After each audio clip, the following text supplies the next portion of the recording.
तो आपको नजर आ रहा है ये न्यूक्लियस मेम्ब्रेन है, न्यूक्लियस कोर है, और ये जो राउंड दो प्रकार की स्ट्रक्चर आपको नजर आ रही हैं। दो प्रकार की जो स्ट्रक्चर आपको नजर आ रही है, इनमें से ऊपर वाली जो स्ट्रक्चर है इसके ऊपर मैंने क्या बताए हैं, छोटे छोटे पॉइंट से बनाए हैं। ये स्टूडेंट ये पॉइंट नहीं होते, ये राइबोसोम होते हैं। इसी आधार पर राइबोसोम की जो उपस्थिति होती है, the presence of ribosome on the surface of ER की जो सरफेस होती है उसके ऊपर जो राइबोसोम होते हैं उनकी जो उपस्थिति होती है उसके आधार पर जो हमारी ईआर होती है वो कितने प्रकार की हो जाती है, 2 टाइप्स। ठीक है, कितने प्रकार की हो जाती है, 2 प्रकार की हो जाती है। और जिसके ऊपर ये पाए जा रहे हैं डियर फ्रेंड, ये कहलाती है RER। क्या कहलाती है? RER, यानी कि रफ एंडोप्लाज्मिक रेटिकुलम या खुरदरी अंतर्द्रवी जालिका। R से मतलब रफ है, E से एंडोप्लाज्मिक और R से रेटिकुलम, ये तो आप जानते ही हैं। ठीक है, दूसरे प्रकार की इस तरह की आपको नजर आ रही हैं, ये वाली जो होती हैं जिनके ऊपर राइबोसोम एब्सेंट होते हैं। ठीक है, यहाँ पर राइबोसोम नहीं पाए जा, there are no ribosome found here on the surface of ER। तो इस तरह की जो ER होती है वो ER डियर स्टूडेंट क्या कहलाती है, SER कहलाती है। क्या कहलाती है? SER, यानी कि स्मूथ एंडोप्लाज्मिक रेटिकुलम कहलाती है। क्या कहलाती है? स्मूथ एंडोप्लाज्मिक रेटिकुलम कहलाती है। ठीक है, तो ये हमारी क्या हो गई, स्ट्रक्चर होगी। इसके अलावा इस स्ट्रक्चर में आपको ये जो इस तरह के जो राउंड आपको नजर आ रहे हैं, इन राउंड्स जो होते हैं इन्हें डियर स्टूडेंट लैमिले कहते हैं। क्या बोलते हैं इनको? लैमिली कहते हैं। ठीक है, क्या बोलते हैं? लैमिली कहते हैं इनको। हालांकि इसका जिक्र जो है वो आपके उसके अंदर नहीं है, लेकिन फिर भी मैं आपको बता देता हूँ कि ये जो स्ट्रक्चर होती हैं ये क्या कहलाती हैं, लैमिली कहलाती हैं।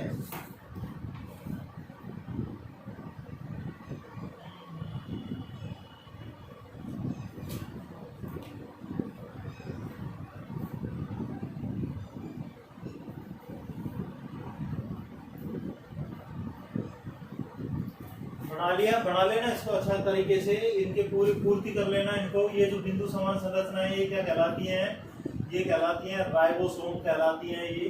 ठीक है, ये हमारा न्यूक्लियस मेम्ब्रेन हो गया, न्यूक्लियस कोर हो गए, ये RER होगी और ये SER है।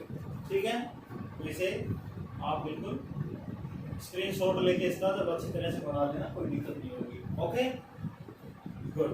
तो यहाँ पे RER और SER को समझना जरूरी है। इसके पश्चात हम लिखते हैं, टॉपिक डाल लीजिए आप सब, type of ER। Type of ER।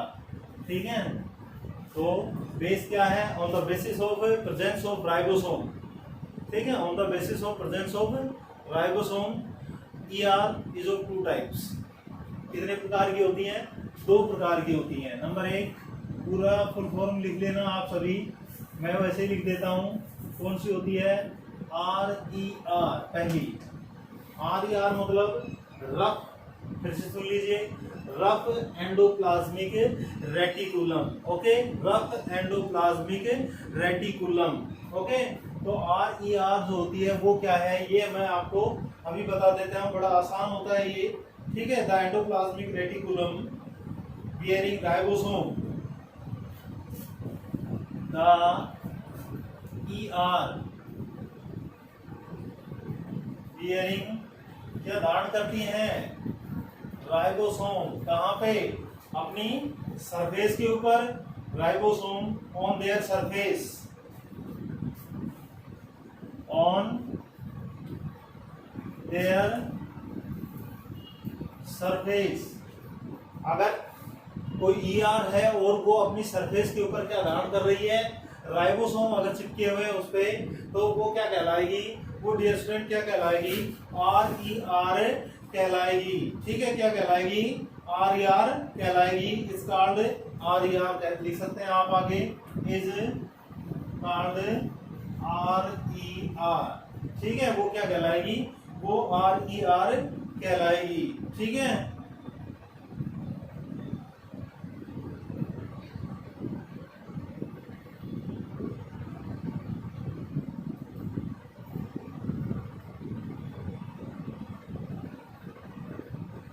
Okay, good.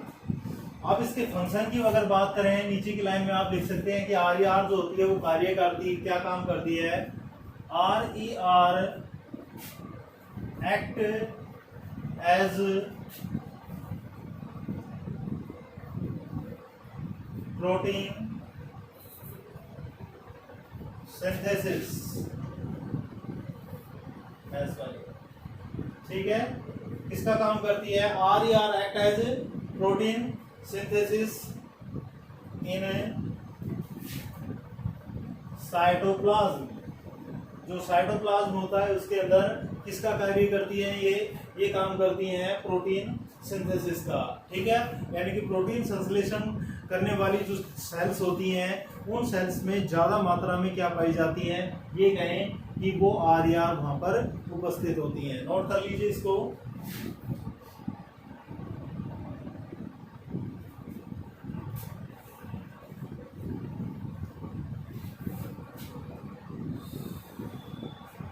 अब इसके पश्चात हम दूसरी देखते हैं, वो क्या है, वो है S E R.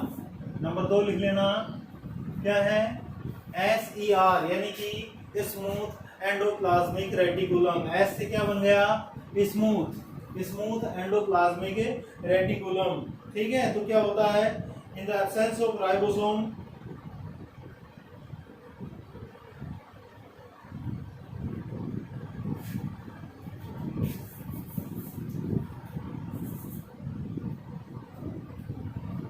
the ER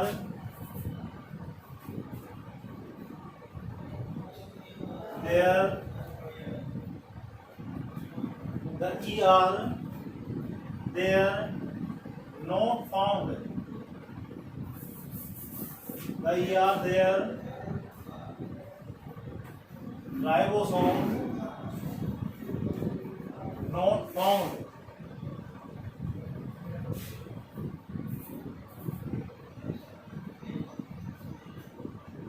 the ER there ribosome, the ER ribosome there नहीं आएगा यहाँ पे, the ER ribosome not found on their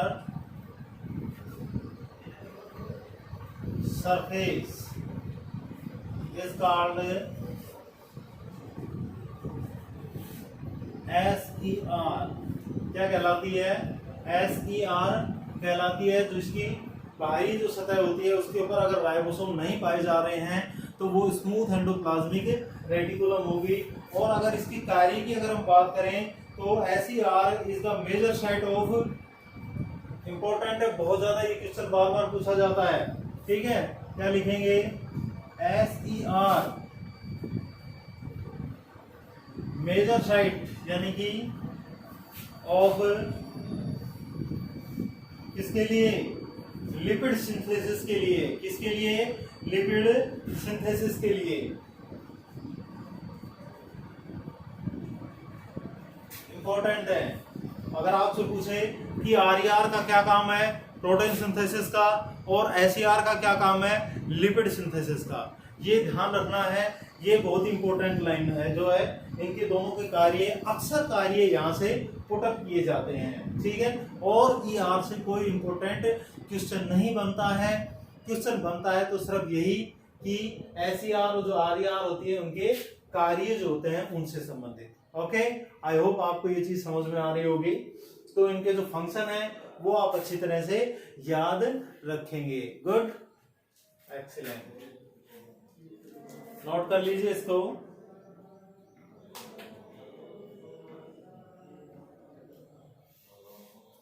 एक लाइन और इसके अंदर आप, पहले जब हमने परिभाषा जहां पर लिखी थी, डेफिनेशन लिखी थी, ठीक है ना, तो वहां पे क्या है कि एक चीज और छूट गई थी हमसे, और वो क्या था कि आपसे अगर कोई पूछ ले कि एंडोप्लाज्मिक जो रेटिकुलम है ये किसने सबसे पहले ऑब्जर्व की थी, किसने इसे सबसे पहले देखा था कोशिका के अंदर, तो वो चीज आपको पता होनी चाहिए, ठीक है। तो वो मैं आपको बता देता हूं। क्या बताएंगे कि ईआर वर फर्स्ट सीन, ये लाइन आप नोट करके लिख लेना कहीं भी बाएं दाएं इसके नीचे ऊपर, ठीक है। क्या लिखेंगे, वो मेरे उस समय छूट गई थी, और छुट्टी भी इसलिए क्योंकि आपकी बुक में जो एनसीईआरटी की बुक है उसमें वो चीज नहीं दी गई है, ठीक है, इसलिए छूट गई थी।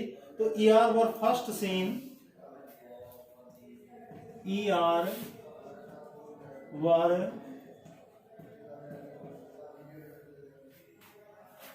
फर्स्ट सीन किसने देखा था? सबसे पहले जिसने देखा था इन 1969 और वो भी किसके द्वारा? By KR Porter. ध्यान रखना इस नाम को, बाय KR पोर्टर। ठीक है, क्या नाम था वैज्ञानिक का? KR पोर्टर नामक वैज्ञानिक के द्वारा सबसे पहले ER को खोजा गया था। आई होप आपको ये चीज समझ में आ गई होगी। एंडोप्लाज्मिक रेटिकुलम तो आपने समझ लिया होगा। कौन से नंबर का वीडियो है? शायद 6 या 7वें नंबर का वीडियो है ये। ठीक है, तो आप इसे बिल्कुल अच्छी तरह से समझ के और जब अपनी नोटबुक में लिखा करो। हर चीज आपके लिए इम्पोर्टेंट है। पता नहीं कहाँ से कौन सा क्वेश्चन पुटअप किया जाए, लेकिन फिर भी हम जो इम्पोर्टेंट चीजें हैं वो आपको बताते रहते हैं। ठीक है, सो मिलते हैं अगले वीडियो में। तब तक खुश रहिए, मुस्कुराते रहिए। Good bye.